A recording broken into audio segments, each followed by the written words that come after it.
It was the kind of silence that followed a storm or just before one. The crowd of students parted like a wave around a small figure standing near the lockers. Lena.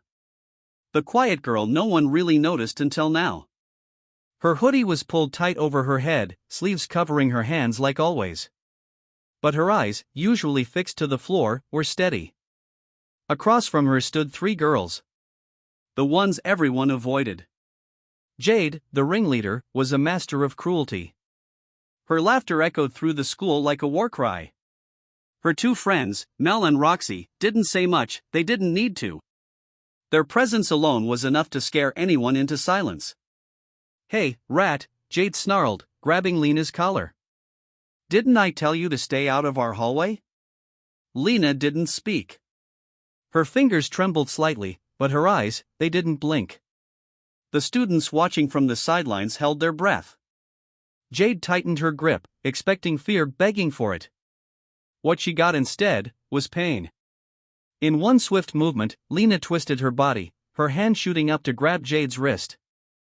A flash of movement, the snap of motion so precise it almost seemed rehearsed, and Jade was suddenly screaming. Her arm bent the wrong way, her knees buckling as she hit the floor. Roxy lunged. Mistake. Lena's foot pivoted, and her small frame used the other girl's momentum against her. A sharp motion, another twist, and Roxy flew through the air, crashing to the ground with a loud thud. Mel stood frozen. She raised her hands and backed away. For the first time, the quiet girl wasn't the one retreating. Lena had always been different. Not strange. Just quiet. She transferred to this school mid-year, right after her father passed away. Her mother, a nurse working double shifts, barely had time to talk anymore. They had moved to the city for a fresh start, but all Lena got was a new place to be invisible in. In class, she sat in the corner. At lunch, she read books under the staircase. Her presence was like a shadow, barely noticed, never invited. Until Jade noticed her. It started with whispers. Notes crumpled on her desk. A shove here. A laugh there. But it grew.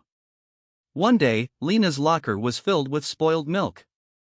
Another day, they tore pages from her sketchbook and posted them in the hallway, mocking her dreams of becoming an artist. No one stood up for her. Not the teachers. Not the other students. Not even herself. Until she found the dojo. It was a small, humble building between an auto shop and a grocery store. The sign read Judo Academy, Strength Through Stillness. Lena wandered in one rainy afternoon, looking more for shelter than anything else. She met Sensei Mari, a woman in her late 40s, calm as a still lake, but with eyes like steel. Mari didn't ask why Lena came. She just handed her a uniform. Weeks passed. Then months. At the dojo, Lena learned that strength wasn't loud. It didn't need to be. She practiced quietly, diligently. Each throw, each grip, each stance gave her confidence she never knew she had. And then came that day in the hallway. The principal called it self-defense. The nurse confirmed 2 sprained wrists and a dislocated shoulder. No permanent damage, but a permanent shift in how everyone saw Lena.